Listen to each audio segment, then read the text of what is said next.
Buenas tardes, bienvenidos todos, colegas, asociados y en cualquier caso amigos. 15 de octubre del 2020, 16:33, Ascri y BM Growth con el capital para el crecimiento. Es el tema de hoy. Cuidaros mucho, ante todo salud, es un momento especial, como sabéis. Es un placer estar también con las pymes, las startups, las empresas en el ciclo de vida a largo plazo, aportando capital, porque es nuestro lema: juntos sumamos más y las operaciones las hacemos entre todos, gestores, inversores y asesores. Quiero dar especial gracias a Isabel Lozano, de Atris Health, Alfonso de León, de Axon Partners, Josep María Charri, de Inverredi, José Antonio Josean Barrena, de Norgestión, y Jesús Muela, de GVC Gaesco. Muy agradecidos a todos. Quiero decir también, hablar de la gestión profesional y responsable, que nos lleva al impacto y es lo que hace que las empresas, estas que ya he mencionado, debido a esto, a la gestión profesional y responsable, pues generan más impacto. ¿Qué quiere decir esto? Pues que son más rentables, que crecen más y que crean más empleo. A pesar de la incertidumbre, continuaremos garantizando la supervivencia de las mismas, de todas las compañías españolas, respondiendo a sus necesidades de financiación vía gestión responsable y contribuyendo así también a la generación de empleo. Los protagonistas son ellos, así que adelante, amigo Jesús González Nieto, de BM Growth, cuando quieras. Muy bien, pues muchísimas gracias y buenas tardes.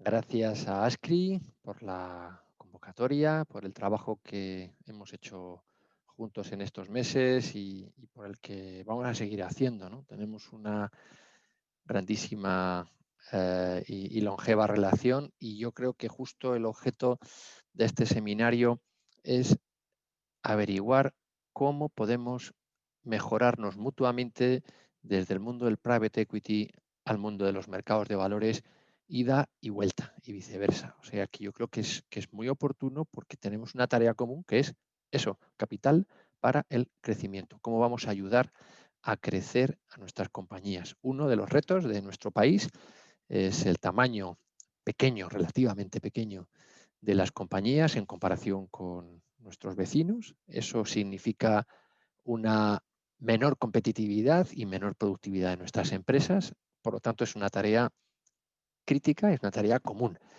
Y me voy a permitir, antes de arrancar con esta mesa redonda,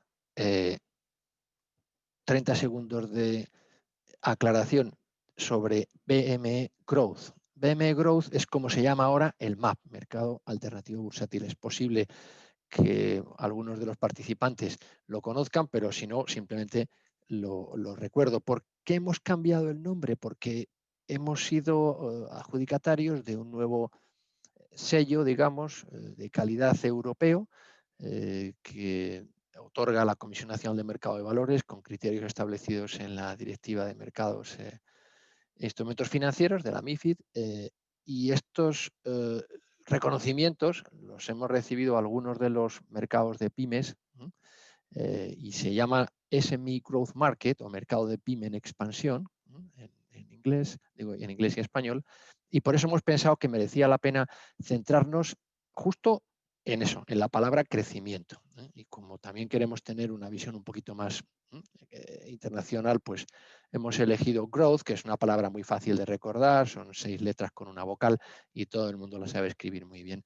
Así que nos hemos rebautizado como BM Growth. Bueno, dicho todo eso, quiero empezar preguntando a los participantes de la mesa redonda, que yo creo que todos conocéis y ya los ha nombrado además José, preguntando, digo, un poco, y os pido brevedad, un poco cuál ha sido vuestra experiencia en el mercado y concretamente en el mercado de pymes, ¿no? En el MAP o ahora BM Growth. Si queréis hacemos una ronda rápida, insisto, por favor, sed breves. Y por cierto, antes de empezar, quiero recordar a todos los participantes que podéis hacer preguntas. Hay un botoncito que pone preguntas y respuestas. Si alguien quiere hacer una pregunta, luego al final abriremos el turno, pero si queréis alguien escribir algo, lo podéis hacer también y nosotros lo iremos recogiendo, ¿vale?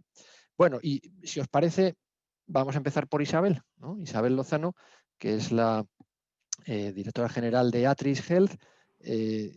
Yo creo que sería muy interesante que nos resumieses muy brevemente esto del mercado para vosotros en Atris. ¿Qué ha significado? ¿Qué os ha traído? ¿Por qué habéis estado allí? Muchas gracias, Jesús. Bueno, en primer lugar, gracias a ASCRI y a BM Growth por invitar a Atris a participar en esta jornada, ¿no? Bueno, para nosotros ha sido tremendamente positiva y es tremendamente positiva la experiencia de estar en el BM Growth, ¿no? Para empezar, creo que ha sido la herramienta o el vehículo que nos ha permitido cimentar el crecimiento de Atris en los últimos tiempos. Solo por daros unas pinceladas, cuando salimos al mercado, a BM Growth, que fue en el 2016, en julio del 16, la empresa, nuestro grupo, facturaba aproximadamente 4,5 millones de euros, teníamos una EBITDA de 1 millón de euros, 1.300.000, y durante este tiempo hemos podido ir cimentando, como digo, el crecimiento de la compañía, crecimiento orgánico por un lado, pero crecimiento inorgánico sobre todo. Hemos adquirido desde entonces 8 compañías dentro del sector de servicios de salud, siempre con una componente tecnológica, y la suma del crecimiento orgánico de Atris a 2 dígitos más el crecimiento inorgánico de todos estos negocios que hemos ido adquiriendo nos han ayudado a duplicar tamaño en el año 2019. Este año hemos seguido financiando esas adquisiciones a través de una ampliación de capital y también de una emisión de bonos MAR que nos ayudan nuevamente, esperemos, a casi duplicar tamaño nuevamente. Es decir, para nosotros ha sido instrumental la salida al MAP al BM Growth, para conseguir esa financiación, esos recursos y esa visibilidad para poder hacer las operaciones de crecimiento y captar la financiación que hemos conseguido captar, ¿no? De forma sintética, yo te diría que eso es, Jesús. Perfecto, perfecto. No, lo has hecho muy bien, muy sintético. Te lo agradezco. José María Charri, que es el CEO de Inverready, vuestra presencia en el MAP, en BM Growth, fue muy temprana, habéis tenido un gran recorrido. ¿Cuál ha sido vuestra experiencia y de qué maneras habéis ayudado a compañías en este mercado? Buenas tardes a todo el mundo, Jesús. Gracias por organizar este evento, ¿no? Parecerá que es una pregunta preparada, ¿no? Porque la verdad es que lo que tengo que decir es que la experiencia que hemos tenido ha sido excepcionalmente positiva, ¿no? De haber confiado en el mercado de capitales y en el BM Growth como un mecanismo para búsqueda de financiación, pero no solamente para ello, ¿no? Entonces, bueno, yo creo que al final hemos visto que mediante diversas salidas a bolsa, que el BM Growth podía ser una forma de apoyar el crecimiento de compañías que quisieran crecer de forma inorgánica. Yo creo que obviamente Atris es un ejemplo, pero otras compañías en las que habíamos invertido hace años y que decidimos sacarlas o ayudarlas a salir del MAP, ahora BM Growth era un mecanismo importante para su crecimiento. Entonces, diversas salidas a bolsa. Hemos también visto, y luego hablaremos de eso, ¿no? Que también se puede desinvertir sin renunciar a la capacidad de vender el 100% y el control de la compañía mediante OPAs o take privates. Luego hablaremos probablemente de ello. Hemos acudido a ampliaciones de capital o ejecutado ampliaciones de capital dinerarias en las compañías participadas por más de 300 millones de euros. Podéis decir que casi 190 están relacionadas con MásMóvil, pero otros 110 no. Y también hemos podido traer, y eso pues estamos bastante orgullosos, particularmente orgullosos podría decir, traer también otros instrumentos financieros a este mercado, como la deuda convertible, de la que también entiendo que podremos hablar, ¿no? Por tanto, yo creo que determinadas compañías, no todas, pero algunas compañías que tienen voluntad de crecimiento orgánico, que actúan en segmentos muy atomizados, ¿no? Con muchas compañías pequeñas, pueden utilizar este mercado de una forma excelente y alineando mucho mejor los intereses de tanto inversores de mercado como inversores de capital riesgo, como los propios fundadores evitando pues, bueno, las conocidas liquidaciones preferentes que hay en private equity, que son bastante complicadas de gestionar para los fundadores y también para los inversores en fase inicial, como lo es Inveready. Muchísimas gracias. Alfonso de León, que es uno de los socios de Action Partners, ¿no? Quizás no ha tenido tanta experiencia tan longeva o tan abundante, pero ha tenido una experiencia muy reciente y yo creo que muy interesante con Holaluz y ahora estamos trabajando en hacer otro tipo de cosas, ¿no? Alfonso, en dos pinceladas, ¿no? ¿Qué puedes comentarnos al respecto? Bueno, buenas tardes a todos y gracias por invitarnos a hablar en esta mesa redonda. Nosotros hemos tenido, desde el lado de Axon, el equipo pues ya tenía experiencia en mercado de capitales en el pasado, pero desde el lado de Axon hemos tenido dos experiencias en concreto en el BME Growth, una muy chiquita y hace tiempo que fue Zinquia, donde tuvimos una participación pequeña y que gracias a Dios pues, salimos bien de ella y rápido. Y la más relevante, como bien decías, es en Holaluz, ¿no? Donde hemos tenido pues, una colocación el año pasado bastante exitosa, de 40 millones de euros en total, donde tuvimos una sobresuscripción del libro de 2 veces. Y básicamente a nosotros nos permitió poner en valor una compañía que tenía y que estaba con mucho éxito, con mucho futuro, pero que estaba en un segmento donde no era fácil ni conseguir términos adecuados por parte de otros inversores privados, principalmente Venture Capital o Private Equity, principalmente porque la compañía pues no estaba ni en el mundo de Venture Capital ni en el mundo del Private Equity, no era suficientemente relevante desde el punto de vista de EBITDA en ese momento para el Private Equity, ya era demasiado grande y consolidada para el mundo de Venture. Y por otro lado, pues las otras alternativas que tenía quizá era la integración o financiación por parte de algún inversor corporativo. Entonces, el mercado a nosotros lo que nos ha permitido es abrir un universo de inversores que normalmente no hubieran estado mirando este tipo de compañía, que son pues, los inversores en equities tradicionales, los inversores en small caps. Nos ha permitido además posicionar la compañía dentro de ese ecosistema de inversores específicos de lo que es equities y también del sector utilities de una forma pues, muchísimo más transparente y directa, y por tanto permitir a la compañía que siga de una forma independiente ejecutando su business plan y sus ambiciones de crecer, que creíamos que además era lo más saludable, porque a la compañía pues, todavía le queda mucho desarrollo y no hubiera sido lo mejor para ella pues capar ese desarrollo metiendo el inversor no adecuado o entrando en un grupo que al final hubiera terminado fagocitando a la compañía antes de tiempo, ¿no? Correcto. Bueno, muchas gracias.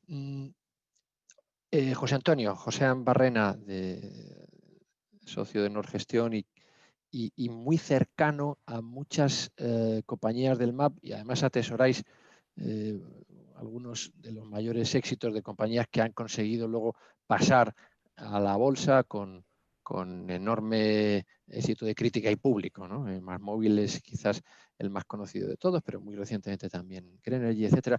Habéis estado muy cerca de esas compañías, que no sé si son muchas o pocas, siempre se dice que hay muy pocas, pero ¿cuál es vuestra experiencia? ¿Qué necesita tener en cuenta una empresa para salir al mercado? En el mercado de las pymes, no hablamos de otro, ¿no? Muchas gracias, Jesús, José, por la invitación. Efectivamente, nosotros cuando entramos en este mercado, el mercado de capitales, Norgestión tenía una trayectoria en operaciones de private equity, en operaciones de money, pero en el mercado de capitales la realidad es que no teníamos experiencia, más allá de acompañar a algunas compañías cotizadas en la ejecución de su estrategia de money. En el año 2013 debutamos en entonces MAP, hoy BME Growth, en lo que era el embrión de una pequeña compañía que derivó en un IBEX 35 como fue MásMóvil. Eso solo supimos verlo nosotros, nadie más fue capaz de verlo en aquella época, ¿no? Pero la realidad es que tuvimos bastante suerte, MásMóvil fue un caso de éxito, después de MásMóvil vinieron otras compañías a las que hemos acompañado, como bien decías, el caso de Grenergy Renovables, que también ha dado su paso al mercado continuo, Atris, donde venimos trabajando con Isabel y su equipo desde hace ya unos cuantos años, Agile Content, otra compañía participada por el fondo Inveready que depositó su confianza en nosotros, y también Netex, una compañía de e-learning que está evolucionando de una forma positiva. Vale, nosotros la verdad es que hemos apostado por 5 compañías, hemos tenido éxito y hemos tenido suerte, no nos vamos a engañar.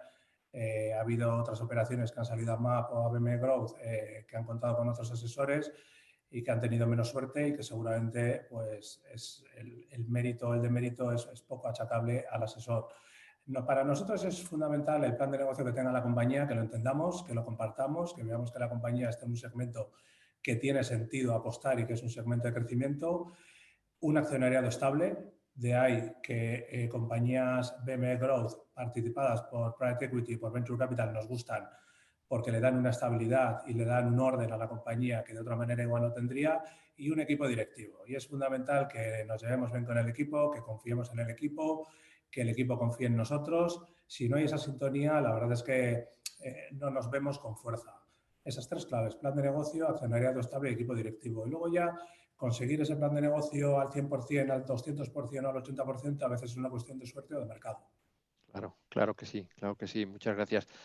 Bueno, Jesús Tocayo, Jesús Muela, que es el director general de GVC Gaesco, que tenéis ahí varios gorros porque también gestionáis algún fondo de private equity y a la vez sois asesores registrados, pero yo quería preguntarte por vuestra experiencia, una trayectoria yo creo que muy, muy larga, vuestra experiencia como colocador, como entidad financiera que va a buscar inversores y que les explica la compañía y que les atrae al negocio, ¿no?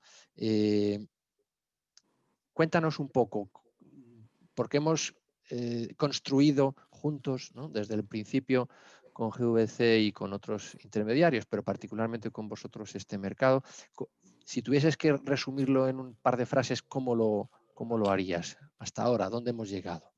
Pues de forma muy concisa, ¿no? Antes que nada, buenas tardes a todos. Gracias a Ascri, el anfitrión, y BME por invitarme a participar en este acto, que pienso que será interesante, ¿eh? Y, por supuesto, a inversores y empresas, porque son los verdaderos protagonistas de esta sesión, en mi opinión, porque son los que, con una pequeña ayuda de todos los demás, hacen el mercado, ¿eh? Como decía Jesús, nosotros hacemos un poco de todo, ¿eh? Somos entidad coordinadora, colocadora en las salidas a bolsa, en las ampliaciones de capital. Somos asesor registrado, proveedor de liquidez, corporate broker, análisis. Somos a la vez gestor de fondos de inversión y de pensiones que invierten en las cotizadas en el MAP y también gestor de capital riesgo, ¿eh? Y sí que os vamos a dar nuestra opinión como entidad colocadora porque nos han llamado para eso, pero siempre desde la perspectiva global, porque la tenemos y es muy interesante, yo creo, tener la perspectiva global. Yo creo que el MAP es un mercado con muchísimas posibilidades que hay que explorar. No sé, por poner ejemplos, hemos hecho desde salidas de compañías muy pequeñas que hoy valen un par de cientos de millones de euros, como Yaidanet, hasta la primera OPA que hubo de un capital riesgo sobre una compañía cotizada, que fue de Alantra, sobre Sequoia. Hemos participado también en las ampliaciones de MásMóvil. Hicimos hace un año y poco la primera desinversión total del capital riesgo en una salida a bolsa, que fue la operación de plásticos compuestos, y también el primario de más volumen, también con desinversión, que fue Holaluz. Nuestra experiencia, al igual que, y utilizando las palabras de Isabel, ha sido tremendamente positiva, porque nos gusta lo que hacemos, nos podemos ganar la vida con ello, y por algo más importante, porque lo que hacemos es conectar empresas, empresarios con inversores, y la experiencia y los resultados han sido positivos para los dos, porque sin que sea positivo para los dos, el mercado no existe, porque les ha permitido tomar capital para crecer, desinvertir parcial o totalmente. Y dos cosas que son cualitativas, pero que son importantísimas, que es más profesionalización en la gestión y mejor gobernanza. Muchas gracias. Muy bien. Bueno, pues voy a continuar haciendo preguntas un poco a cada uno de vosotros y voy a recuperar la experiencia de Atris con Isabel, que ha contado desde el principio con un capital riesgo como Inverredi en su accionariado. ¿Por qué en aquel momento decidisteis incorporar un capital riesgo? ¿Qué es lo que os llevó a pensar que eso os iba a ayudar? Bueno, yo creo que estábamos en un momento en el que habíamos crecido todo lo que podíamos crecer con los accionistas típicos de Friends and Family. En ese momento éramos conscientes que estábamos creciendo bien, con un crecimiento pues, del 8, el 10% anual, pero claro, un 8-10% anual, cuando tus ventas son reducidas, al final, si quieres llegar a convertirte en un player importante, pues vas a tardar muchísimo tiempo, a no ser que impulses la actividad de una manera determinada, ¿no? Con ganas, con financiación, con un apoyo determinado de los accionistas. En ese momento contactamos con Inverredi, con Josep María, con Roger, compartimos nuestro plan de negocio, compartimos nuestras ideas. Ellos de alguna manera nos convencieron de su compromiso a la hora de impulsar el negocio porque lo veían, de que iban a estar apoyándolo, que su compromiso y su objetivo también era hacerlo crecer. Y desde luego creo que fue una excelente decisión dar entrada a Inverredi en el accionariado porque ha sido así. Es decir, ha sido un compañero de viaje fantástico y no es porque Josep María esté aquí, un compañero de viaje fantástico para impulsar ese crecimiento. Yo creo que otras sociedades de capital riesgo seguro que habrían hecho un papel parecido, pero en este caso fue así.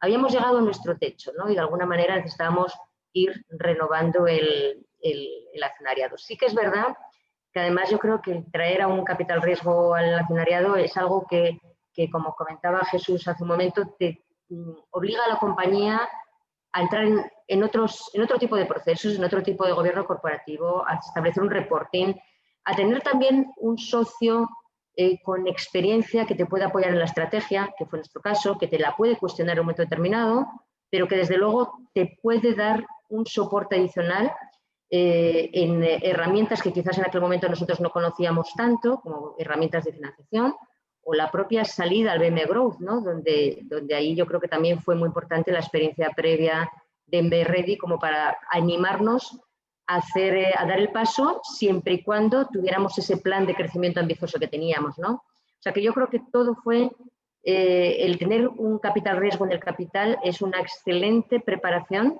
para luego poder hacer un buen papel en el momento de salir al BM Growth, ¿no? Muchísimas gracias. Por referencias y por experiencia, José María, Inverredi ha estado en muchas compañías en el capital de compañías de BM Growth, me refiero, ¿no? Bueno, unas cuantas, perdón. Pero no solamente hacéis eso, antes has mencionado algún otro instrumento. ¿Qué otras fórmulas habéis utilizado desde vuestra casa para ayudar a las compañías a crecer? Bueno, hemos utilizado diversas, ¿no? Por ejemplo, como decía antes, ¿no? Yo creo que un mercado de capitales tiene que tener también los denominados equity-like instruments, o sea, lo que sean deuda convertible en acciones de la compañía, ¿no? Esto es algo pues, que en los mercados cotizados es un complemento, lógicamente es una fuente más de financiación, no la principal, pero es un complemento pues importante y necesario. Y bueno, pues lanzamos el primer vehículo de estas características especialmente enfocado en invertir en compañías en mercados alternativos, no solamente el español, pero hemos hecho una docena de transacciones y 5 de ellas se han hecho en el actual BM Growth. La verdad es que con resultados creo que muy positivos para las compañías, pero también muy positivos para Inverredi, ¿no? Yo creo que es un instrumento que al final ayuda a dar precio a los otros dos instrumentos que quedan a cada lado, ¿no? Al propio equity, porque al final estás poniendo un precio de conversión y por tanto estás dando una cierta validación a cuál es tu expectativa del valor de esa compañía y por tanto ayuda, por ejemplo, a colocar equities también al mismo tiempo, ¿no? Y también ayuda, como no deja de ser una deuda y por tanto tiene un tipo de interés y es una deuda subordinada a una deuda senior, pues no deja de ser también una referencia del apetito por el riesgo del crédito, ¿no? de esa compañía, ¿no? Que creo que también que ayuda pues, a la colocación de bonos, ¿no? Yo creo que también por eso hemos visto varias compañías cotizadas en el MAP que han ido acercándose al mercado de bonos y creo que no es una casualidad, ¿no? Yo creo que el hecho de cotizar en el BM Growth, o sea, de ser una compañía cotizada, de tener acceso al mercado de capitales, de demostrar que es verdad que tiene acceso al mercado de capitales, ¿no? Que puede hacer opciones de capital, también, obviamente hay muchos otros factores, pero es un factor que ayuda a que se acerquen al mercado público de deuda, ¿no? Lo cual es otro de los factores también atractivos, ¿no? Correcto, correcto. Bien, una pregunta tenía yo aquí apuntada que nos hace uno de los participantes y es bastante sencilla. ¿Qué necesita una empresa para cotizar en BM Growth? Jesús Muela me parece que se ofrecía voluntario para responder a esta pregunta. Sí, perdón, yo la he respuesto por escrito porque en esto de la pandemia creo que todos hemos aprendido a hacer algunas cosas a la vez.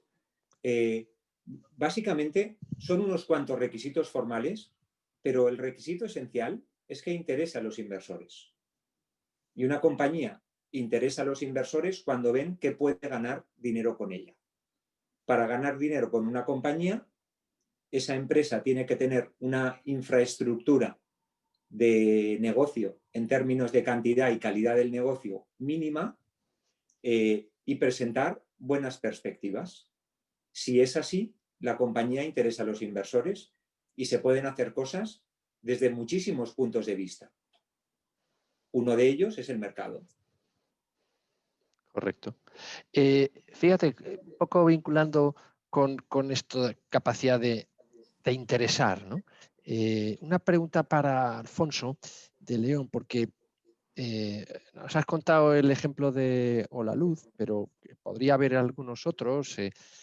Un fondo de capital riesgo dentro de su estrategia puede tener una línea que consista en generar o invertir o ayudar a hacer crecer empresas que sean luego interesantes para otros inversores en el mercado. Es decir, ¿es posible ir orientando una parte de tu cartera hacia un exit a través de mercados? ¿Tiene esto sentido? Pues se está empezando a escuchar un ruido ahí de fondos crossover que pueden invertir en valores cotizados y no cotizados. Esto como estrategia para un gestor de capital riesgo, ¿es lógico o está fuera de la realidad? Bueno, yo creo que es perfectamente lógico. Como bien dices, hay estrategias que están más consolidadas en mercados más maduros desde el punto de vista financiero, como pueden ser el mercado americano, con estrategias que se llaman crossover, que son fondos en definitiva que tienen participaciones tanto en compañías privadas como públicas y que las privadas pretenden hacerlo como públicas. Pero yo creo que aquí hay, en este mismo chat, en esta misma conferencia, hay muy buenos ejemplos. La compañía más exitosa que ha habido en España en el sector de tecnología y de Venture Capital es una compañía que no es ninguna de los Venture Capital que están siempre más haciendo publicidad, sino es una compañía que se llama MásMóvil y que la ha tenido Inverready, que la ha llevado a ser un IBEX 35, ¿no? Y durante un tiempo la han tenido dentro de un portafolio de Venture Capital, siendo una compañía cotizada. El caso de La Luz también, todavía siguiendo la estela de MásMóvil, pero es perfectamente demostrable que en definitiva son perfectamente compatibles. La realidad es que nosotros, como vemos una participación, por ejemplo, en el caso de La Luz, una antes y después de la salida a bolsa, nosotros hicimos algo de cash out en la salida a bolsa, pero seguimos siendo el accionista más relevante de la compañía. Pues es exactamente, la tenemos con la misma orientación. Nuestra involucración en la compañía es la misma, nuestro valor agregado a la compañía en el día a día es el mismo y lo que hemos considerado es sacar la bolsa por un tema táctico, como he explicado anteriormente, ¿no? Consideramos que la compañía pues, tiene todavía pues, que desarrollar parte de su potencial, igual que lo consideraríamos si estuviéramos en la compañía en privado. Por eso pues, seguimos siendo pues, un accionista activo y relevante, ¿no? El acceso a fuentes de capital de ahora en adelante de la compañía pues es el mismo o mayor que el que fuera si la compañía fuera puramente privada, ¿no? Como decía, porque al final empieza a haber más instrumentos que le permiten a la compañía, pues, en definitiva, diversificar y acceder a más fuente de capital. Entonces, la realidad es que para mí es perfectamente compatible. La realidad es que además creo que es sano poder tener estrategias combinadas de compañías público y privadas. Muchas gracias. Joséan, vosotros habéis dicho que os gustaba cuando conocíais una compañía que dentro tenía ya en su accionariado un capital riesgo. ¿Por qué crees que eso es? O sea, ¿qué piensa? ¿Qué le aporta? ¿Por qué es beneficioso? ¿Por qué os gusta eso? ¿Puedes elaborar un poco Sí, ese al final punto? nos basamos en un hecho empírico. La realidad es que hemos participado de las 5 salidas en las que hemos participado en BME Growth, en 3 de ellas había Venture Capital en el accionariado. Los señores de Inverready estaban en 3 de esas compañías y la evolución de las 3 ha sido muy exitosa porque el mercado así lo ha reconocido y eso es un tema de cotización de la acción y de poder acceder a otras fuentes de financiación, pero luego en la propia relación nuestra, que es una relación privada nuestra con las compañías, son compañías que están muy ordenadas, son compañías que están acostumbradas a reportar, son compañías que están acostumbradas a cuidar los aspectos relativos al gobierno corporativo, incluso a tener independientes en su accionariado, con lo cual cuando a nosotros se nos contrata para analizar las mismas y ayudarles en incorporar sus acciones a un mercado cotizado como es BME Growth, nos encontramos que gran parte de los deberes están hechos. Deberes frente a otras compañías, igual compañías familiares o compañías privadas, que realmente el cumplimiento normativo para poder acceder a un mercado cotizado como es el BME Growth es más costoso. Y no solo eso, y sino cuando los capitales riesgos, Alfonso y Josep María, seguro que nos pueden dar 1000 ejemplos mejor que los míos, cuando un Venture Capital entra en una compañía es que ha visto algo. Y cuando ese Venture Capital considera que ha llegado el momento de dar el paso al mercado de capitales, hay un racional detrás. Y eso al inversor final, al inversor que va a comprar esas acciones en el mercado, le da muchísimo confort. A nosotros como asesor nos facilita el trabajo y nos da mayor seguridad. Pero es que al inversor le da confianza porque alguien previamente ya ha hecho un trabajo de análisis de esa compañía, ha apostado y se está jugando el dinero en el proyecto. Lo cual entiendo que es positivo para todas las partes. Bien. Yo creo que lo has dejado muy claro. Vamos a tocar un tema vinculado desde los dos lados, que es el tema de la liquidez, ¿no? Vinculada en cualquier inversión.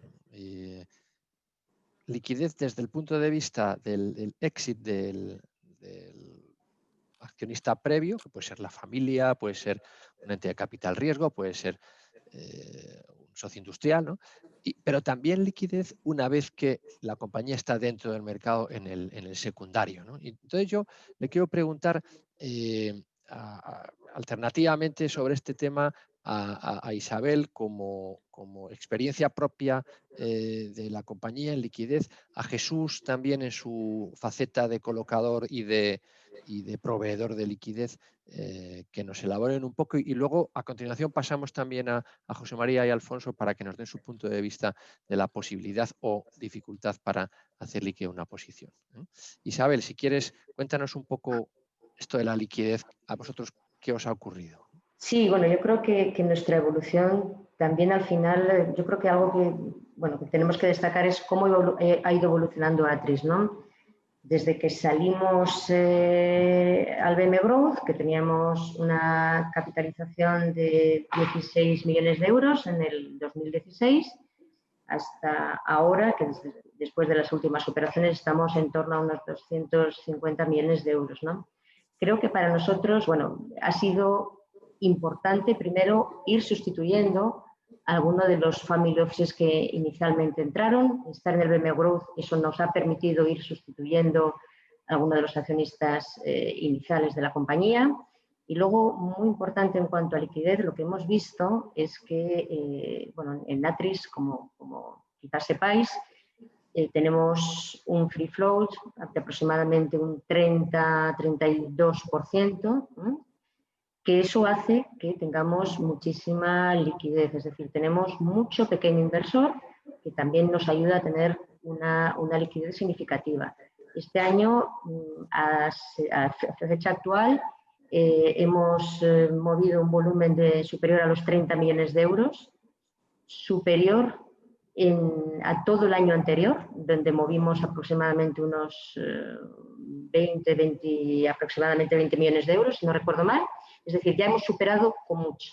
¿Eso qué quiere decir? Quiere decir que, desde luego, un accionista en Atris puede salir. Y no solo eso, también es verdad que a medida que hemos ido haciendo operaciones de financiación cada vez mayores, operaciones de ampliación de capital cada vez mayores, Eso ha hecho que accionistas que debido a la sobredemanda que hemos tenido en esas operaciones de ampliación de capital no han podido acudir, luego se han quedado con cierto apetito, que han podido ir comprando en el mercado y dando salida a accionistas anteriores. Es decir, yo creo que somos quizás un ejemplo de cómo sí que puede haber liquidez en el BM Growth. Bueno, no hay ninguna duda, ¿no? Y un ejemplo muy plausible, ¿no? Pero no siempre es así. Jesús, hay compañías que van evolucionando bien y otras no tan bien.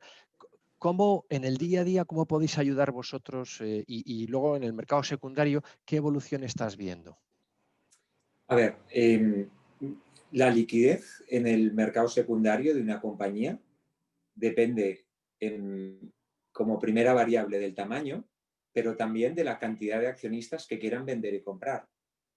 Y en un primer momento, de la cantidad de accionistas que quieren vender. Pensemos que BM Growth es un mercado de empresas growth.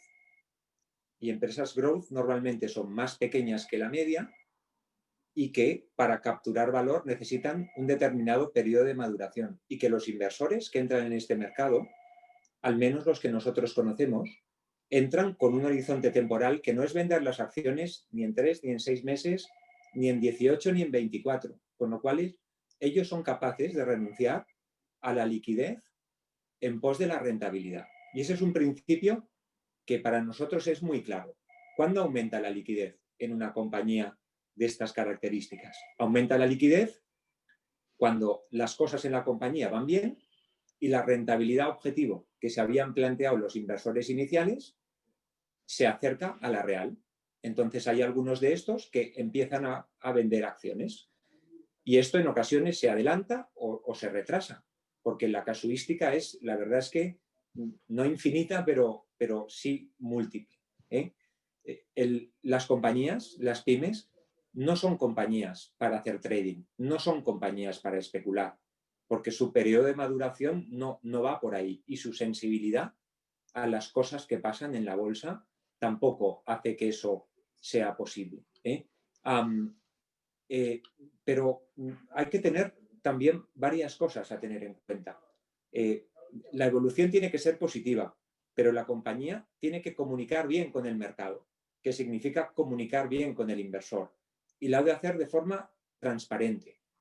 Y probablemente tenga que tener a alguien que le haga un informe de análisis y que los inversores escuchen una opinión más independiente que la de la compañía y puedan seguir la evolución de la compañía. Al igual que alguien que les ayude y les empuje a seguir viendo inversores para generar este recambio que comentaba antes Isabel. Y un buen proveedor de liquidez, yo creo, que no solamente cumpla con lo que dice la normativa, sino que sea realmente el vehículo entre la empresa y el mercado. Con todas esas cosas y con una evolución razonable de la compañía, hay liquidez. Ojo, y no hay liquidez solamente para vender un paquete de 2.000, 3.000 o 10.000 euros. También para vender un 2, un 5, un 10 o un 15% de la compañía. No obviamente apretando una tecla a través del sistema del mercado abierto, pero sí a través de otros procedimientos que, si se cumple lo anterior, es posible encontrar inversores que recambien incluso paquetes grandes. Con lo cual, desde nuestro punto de vista, la liquidez existe y además ha evolucionado durante los últimos 3 o 4 años de forma muy, muy positiva. Muy bien, muy bien. Muchas gracias. Desde el otro lado, José María Charri, por ejemplo, ¿qué puedes decirnos? Porque vosotros habéis tenido algún éxito de distintos puntos de incluso habéis formado de adquisición. Cuéntanos un poco cómo se consigue eso, porque aparentemente no es tan sencillo.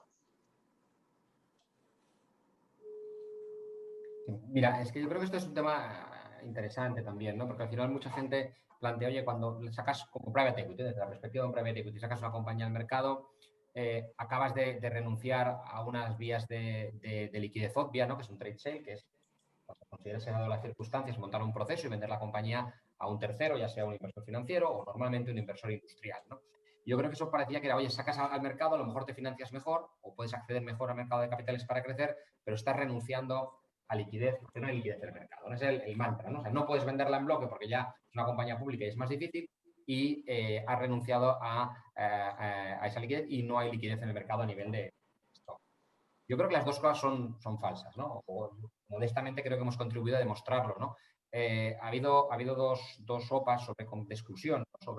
sobre compañía, o tres, considerando la de Zinquia, que yo creo que es un poquito más especial, pero dos OPAs de exclusión más clásicas, ¿no? De un inversor o industrial o financiero que quiere excluir de bolsa a la compañía, normalmente un inversor industrial, que es AB Biotics y Voz Telecom, en las que las dos pues, hemos tenido la suerte de estar muy involucrado como accionistas y como consejeros de la compañía y hemos demostrado que eso es posible, que cuando se dan las circunstancias adecuadas, en el caso de Voz Telecom es muy claro, porque teníamos el control de la compañía en cierta medida, pues pensamos que la mejor manera para que el futuro de Voz Telecom, de sus accionistas y a nivel de retorno y de la propia compañía y de sus empleados fuera el mejor, era integrarse en un grupo mayor, dadas las dinámicas que cogía ese mercado en concreto. Y, oye, pues se organizó un proceso, se buscó un comprador, se hizo un tender que fue muy, muy exitoso, ¿no? Y lo mismo pasó en una forma un poquito más por steps en AB Biotics, ¿no? Y luego, bueno, lógicamente, el caso de MásMóvil, que al final ha sido un tender, ya siendo compañía en el mercado continuo, pero habiendo pasado por el MAP.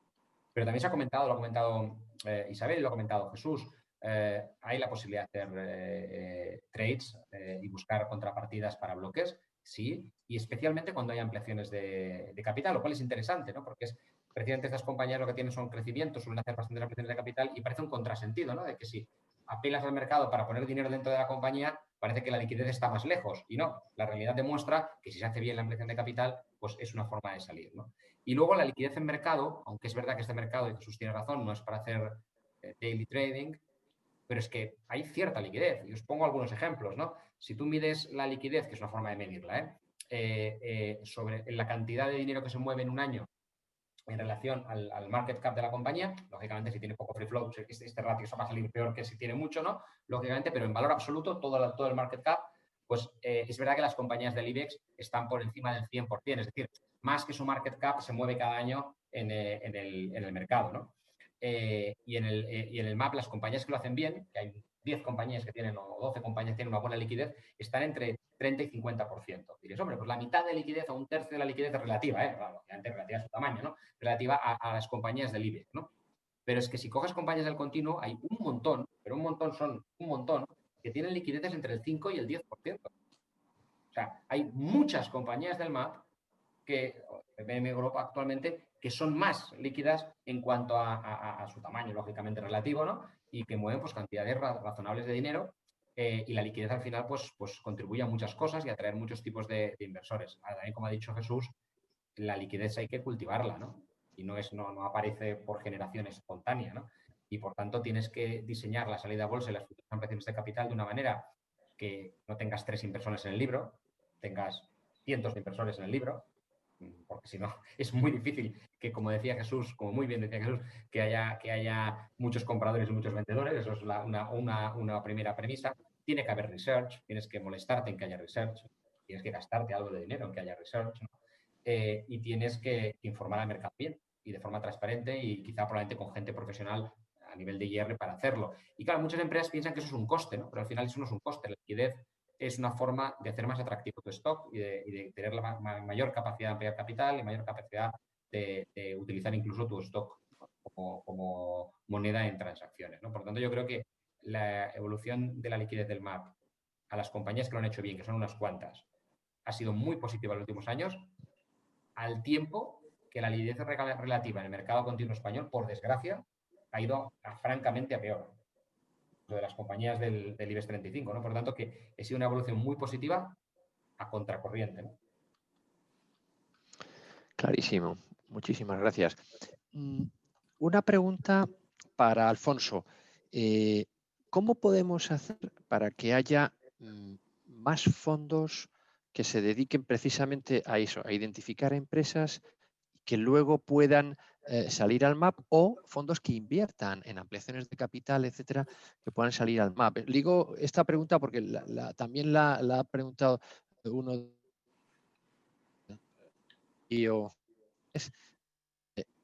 por ejemplo, ¿alguna iniciativa europea o alguna iniciativa del ICO puede ayudar a esto, Alfonso? Sí, o sea, yo creo que en Europa en general una de las muchas desventajas competitivas que tenemos con respecto a Estados Unidos, pero una de ellas, lógicamente, es nuestra madurez en los mercados de capital. Y al final, la forma, y en España en concreto, una de nuestras desventajas competitivas es el tamaño de nuestras empresas. Normalmente el tamaño de las empresas pues, se consigue lanzar, entre otras cosas, teniendo fuentes de capital que permitan que los planes de negocio pues, sean más ambiciosos que los que son si uno no tiene fuentes de capital más que la sucursal del banco. Entonces, hombre, hay trabajos que se han hecho que están muy bien en Europa por parte del FEI, ¿no? Y en España en concreto por parte del Fondico Global, ¿no? De potenciar la industria de capital riesgo, ¿no? Y yo creo que ahí ha habido grandes avances y lo hemos visto en los últimos 4 o 5 años, ¿no? Que yo creo que es irreconocible el panorama que vemos ahora mismo de fondos de capital riesgo, tanto en España como en Europa, comparado con lo que veíamos hace 5 o 6 años, pero la realidad es que hay otros frentes más allá de los fondos de capital riesgo que son los mercados públicos, ¿no? Y uno, pues lo que sucede es que se encuentra, o por lo menos nosotros no hemos encontrado, que vas a fondos de small caps tradicionales, o sea, de bolsa, ¿no? Y cada vez tiene muchas veces menos universo de inversiones donde estar, ¿no? Porque al final, o sea, sí que tienen liquidez porque son capaces de seguir teniendo inversores retail o inversores no retail que depositan sus ahorros o sus inversiones en ese tipo de fondos, pero como también han tenido una competencia por parte de los fondos de capital riesgo, pues cada vez que hay una compañía interesante en una salida a bolsa, a nosotros nos pasó con el caso de Holaluz, por ejemplo, ¿no? Pues la realidad es que es como música para sus oídos, ¿no? Entonces, la realidad es que eso lo que dice es que sí que tiene sentido pues, abrir las herramientas, en mi opinión, de acceso a financiación más allá de lo que son estrictamente los fondos de capital riesgo. Los fondos de capital, la bolsa, por tanto, en este caso el BME Growth, ¿no? Pues es perfectamente compatible con una estrategia de capital riesgo, como yo decía anteriormente, ¿no? Y en ese sentido sí que pienso que igual que las instituciones públicas pues, han estado ayudando al desarrollo de fondos y vehículos especializados en venture capital o capital riesgo, tendría sentido que hicieran lo mismo con fondos que tuvieran estrategias, pues no sé si de crossover, pero que incluyeran, desde luego, el acceso a mercados públicos como una de sus estrategias de capitalización y desarrollo corporativo de las compañías. Mi entendimiento es que esa opinión pues, la comparten algunos de esos organismos públicos y es muy probable pues, que algunos pues, saquen iniciativas para apoyar ese tipo de fondos en el futuro. Estás en mute, José. Oye, Jesús. Perdón, muchas gracias. Decía que hablando de tener más inversores o nuevos inversores, ¿no? ¿Cuál ha sido la trayectoria, en tu caso, Isabel, de qué tipo de inversores se han ido incorporando? O sea, ¿cómo ha cambiado vuestro accionariado? Estamos, yo creo que todos de acuerdo de que BM Growth es un mercado que todavía le falta camino por desarrollar. Cada vez hay más inversores, pero nos faltan inversores, también estamos de acuerdo en eso. ¿Y vosotros cómo lo habéis visto? Esa evolución de los inversores. Luego le voy a preguntar a Jesús lo mismo, pero de nuevo desde el otro lado, y a Joséan, un poco en su experiencia, ¿qué tipo de inversores habéis atraído? ¿Son los mismos que había hace 5, 7, 8 años? ¿Ha cambiado en algo? En cuanto a nuestra experiencia, yo creo que se ha ido profesionalizando, que cada vez hay grupos más grandes operando en el BM Growth, ¿no? Quizás cuando salimos, para empezar, éramos mucho menos conocidos y por lo tanto, pues atraíamos a un perfil de inversor pues distinto, ¿no? En aquel momento, en el año 2016, pues había fundamentalmente pequeños family offices y tampoco grandes inversores institucionales. Sí que es verdad que en el año 2017, finales de 2017, ya entra nuestro accionariado Caser, por ejemplo, la compañía de seguros, que nos viene acompañando desde entonces, y entran también family offices de más tamaño, de mayor tamaño, con mayor capacidad financiera, con una voluntad de acompañamiento a más largo plazo, como puede ser Onchena y también la familia, el grupo de Family Office Pascual o Melca, ¿no? Recientemente, ¿qué hemos ido notando? Bueno, por supuesto, también nosotros hemos combinado la estrategia de siempre dejar, en la medida que hemos podido, dejar un tramo para el inversor minorista, siempre hemos tratado de hacerlo y nuestra voluntad es seguirlo haciendo, pero lo que hemos visto en la última ampliación de capital de 35 millones de euros que hicimos justo en junio-julio, ahí lo que vimos fue ya, aparte, por ejemplo, la entrada de otros grandes inversores institucionales, como puede ser Mutua Madrileña, el acompañamiento también de grupos o fondos de inversión también internacionales que han entrado. Y también, nuevamente, family offices de mayor tamaño. Es decir, lo que estamos viendo es, si me permitís, una profesionalización de los inversores. Cada vez inversores más grandes con más interés en la compañía, por lo menos es la experiencia de Atris. No sé si es así para todas, para el BME Growth, pero desde luego es la nuestra. José Antonio y Jesús, Sí. ¿opinión sobre esto? Sí, yo estoy totalmente de acuerdo con esa evolución que comenta Isabel. Yo también creo que la gran abundancia de liquidez y los tipos de interés bajos han determinado que en general durante este periodo todos los inversores se vean empujados a invertir en equity desde cualquier punto de vista, cotizado o no cotizado. Con lo cual, cuando tú acabas con los mercados de más liquidez en secundario y hay menos gap entre valor y precio, empiezas a buscar más cosas. Y los inversores empezaron a descubrir que había un mercado para pymes, donde había cosas chulas, que habían evolucionado bien y donde además se podía ganar dinero. Y esto ha sido una rueda.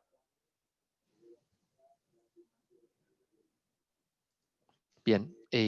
José Antonio, ¿tienes algún matiz más sobre vuestra conexión con...? Sí, brevemente. A ver, nosotros, como ya llevamos unos cuantos años aquí en BME Growth, hemos visto una evolución radical.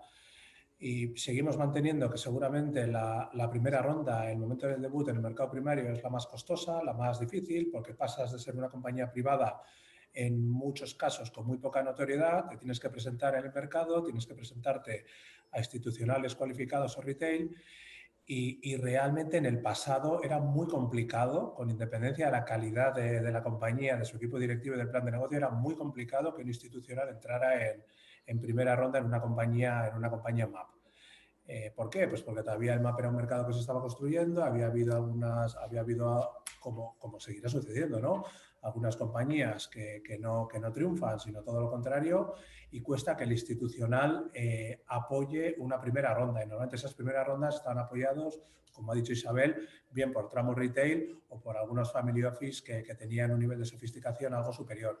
Sin embargo, una vez que la compañía ya se produce el debut, tiene su evolución en el mercado y acude a una segunda ronda, pues porque va cumpliendo su plan de negocio, porque va haciendo operaciones corporativas, porque va creciendo. En ese momento, ese institucional que no ha entrado en primera ronda ha vigilado a la compañía, la ha ido siguiendo.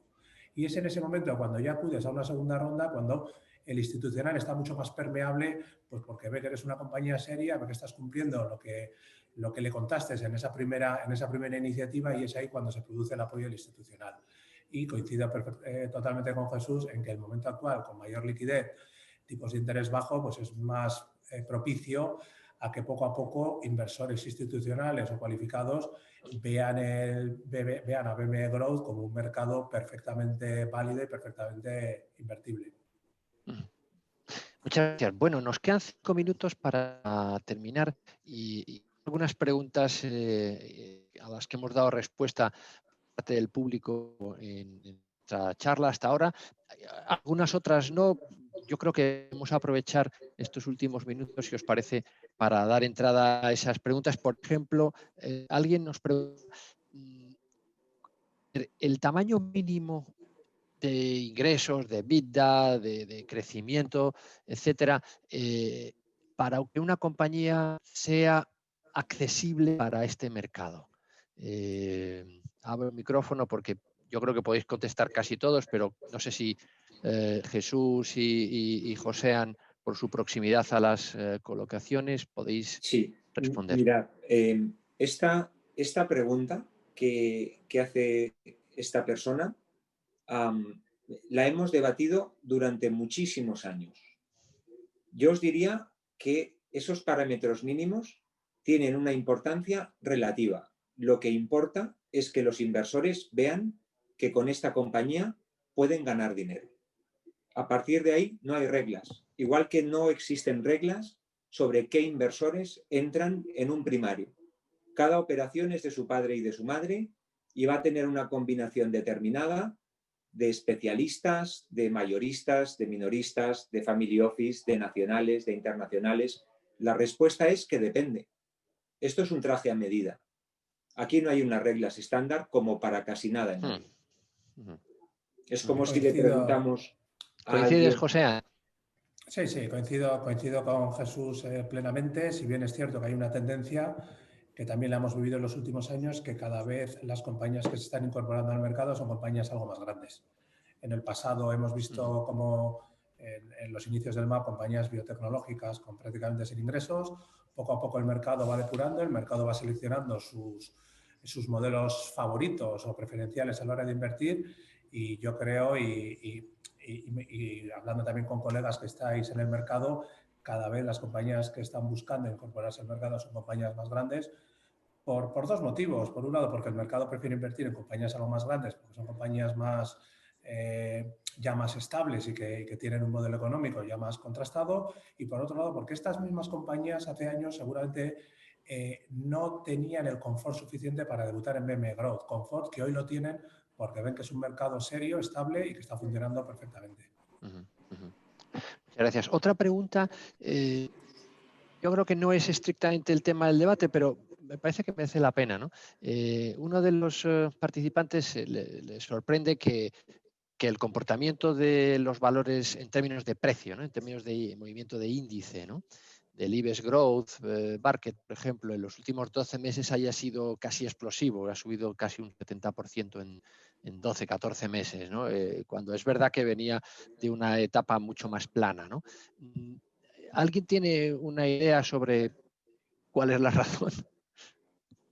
Jesús. Yo creo que es una cuestión de oferta y demanda. Tan simple como eso. Hay más demanda que oferta. Pero quizás por la tipología de las compañías. Este mismo nos preguntaba, oye, pero es que hay muchas que son SOCIMIs, es verdad, pero es que estas no están en ese índice, ¿no? Las SOCIMIs están muy planas. Yo creo que en este caso... Es otra cosa, no es de lo que estamos hablando hoy. Cuando hay más demanda que oferta, lo que sucede es que el inversor, por lo general, tiene expectativas de rentabilidad más altas y un mayor diferencial entre valor y precio en este segmento pequeño de compañías que no en compañías de distinta tipología. Se nota y eso más. Lo podemos ver caso a caso. Si viéramos los componentes del índice, que ahora yo no los tengo presentes, podríamos ver qué compañías son, cuál es su negocio, si son más o menos resistentes a la pandemia, si han crecido más o menos que la media de las cotizadas en bolsa, y seguro que eso es porque el inversor espera ganar más dinero ahí que en otra parte. Correcto. Quizás una pregunta para Isabel. Nos dice uno de los participantes, ¿cuál es el mecanismo más efectivo para entrar en contacto para una empresa que está cotizando, ¿no? En BME Growth, para entrar en contacto con inversores minoristas, con pequeños inversores? ¿Cómo lo habéis hecho vosotros? Bueno, yo creo que aquí lo importante, yo creo que lo comentabais antes varios varios participantes de la reunión, ¿no?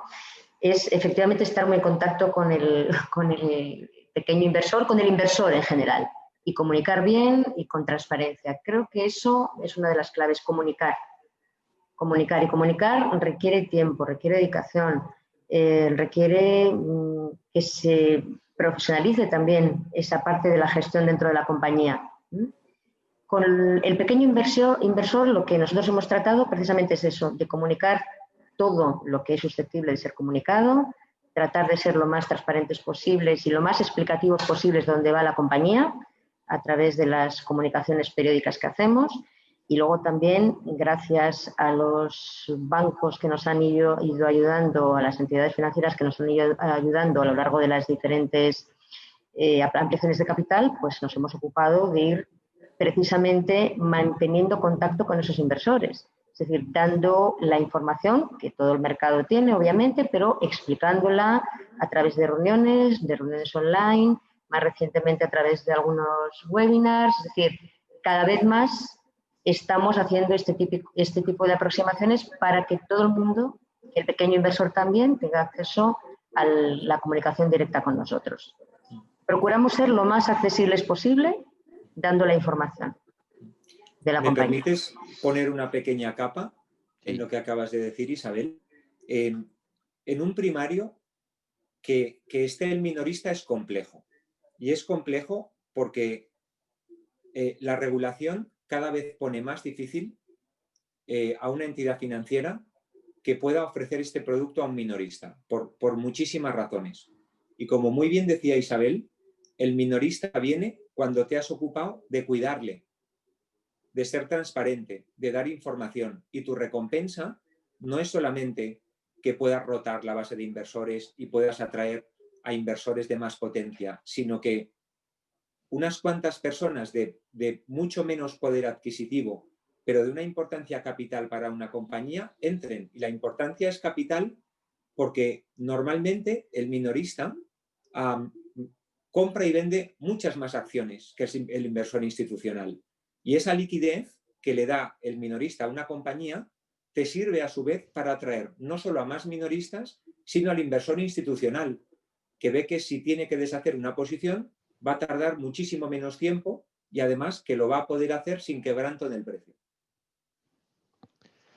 Correcto. Pues mirad, a mí me encantaría seguir aquí hablando hasta que anochezca, pero es que nos hemos comprometido con ASCRI, con los organizadores, con vosotros mismos y sobre todo con el público a cerrar esto a las 5:30. Nos hemos dado 5 minutos de margen y creo que es el momento de despedirnos. Quiero daros muchísimas gracias a todos, a José por la estructura, por el apoyo, por la organización desde ASCRI, a Isabel, a Alfonso, a Josep María, a Jesús y a Joséan.